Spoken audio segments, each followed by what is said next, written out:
കാസർഗോഡ് വിദ്യാർത്ഥിയെ സ്കൂട്ടറിൽ തട്ടിക്കൊണ്ടുപോയി ആളൊഴിഞ്ഞ വീട്ടിലെത്തിച്ച് പീഡിപ്പിക്കാൻ ശ്രമം. അക്രമിയെ ഹെൽമറ്റ് കൊണ്ട് പ്രതിരോധിച്ചാണ് വിദ്യാർത്ഥി രക്ഷപ്പെട്ടത്. സംഭവത്തിൽ മേൽപ്പറമ്പ് പോലീസ് അന്വേഷണം ആരംഭിച്ചു.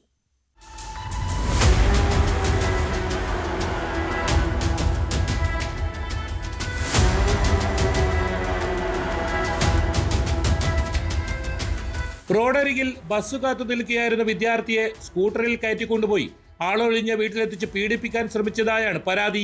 അക്രമിയെ ഹെൽമറ്റ് കൊണ്ട് അടിച്ച ശേഷം ഓടി രക്ഷപ്പെട്ട വിദ്യാർത്ഥി വിവരം വീട്ടുകാരെ അറിയിച്ചു. തുടർന്ന് മേൽപ്പറമ്പ പോലീസിൽ പരാതി നൽകി. വ്യാഴാഴ്ച ഉച്ചകഴിഞ്ഞാണ് സംഭവം.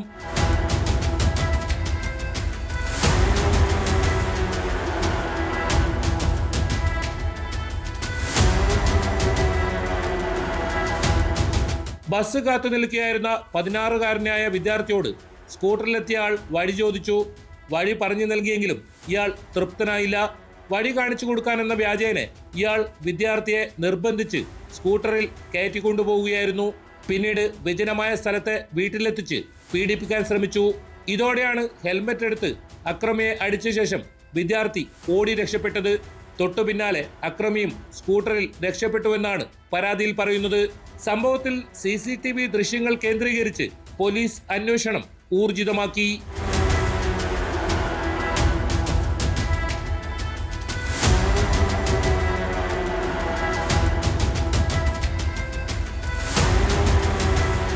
ന്യൂസ് 18 കാസർഗോഡ്.